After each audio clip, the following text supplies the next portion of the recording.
আমি গর্বিত, আমি একজন মুসলমান, আছি এখন বিশ্ব ইজতেমার ময়দান। আমি তো প্রতি বছরই আসি।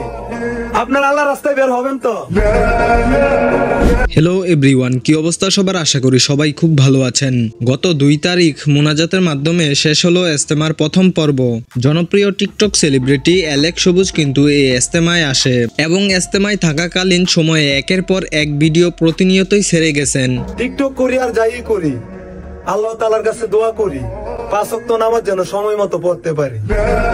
সব জিনিসেরই কিন্তু নেগেটিভ পজিটিভ দুইটাই থাকে। আমি গর্বিত, আমি একজন মুসলমান, আছি এখন বিশ্ব ইজতেমার ময়দান। আমি তো প্রতি বছরই আসি। আপনার আল্লাহ রাস্তায় বের হবেন তো? এখানে পজিটিভ ভাবে নিলে অ্যালেক্স সবুজ কিন্তু ভালো কাজ করেছে, ভিডিও করে ইসলামের দাওয়াত দিয়েছে। কিন্তু নেগেটিভ ভাবে যদি নেই, তিনি কিন্তু একজন টিকটকার, আর এখানে ভিডিও না করলে কি হয়, মানুষকে দেখিয়েছেন যে আমি ইজতেমায় আসছি।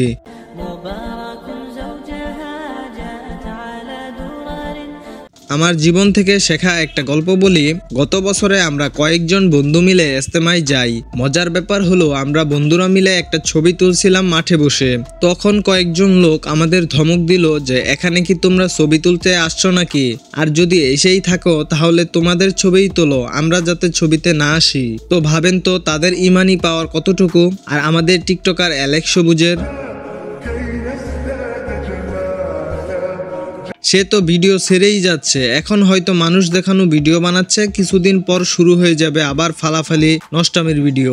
সঠিক বলেছেন। অ্যালেক্স সবুজের ব্যাপারে 2-1 লাইন কমেন্টে বলে যান। আর সবাইকেই ইজতেমার দ্বিতীয় পর্বের জন্য দাওয়াত রইল। সবাই ভালো থাকবেন, আল্লাহ হাফেজ।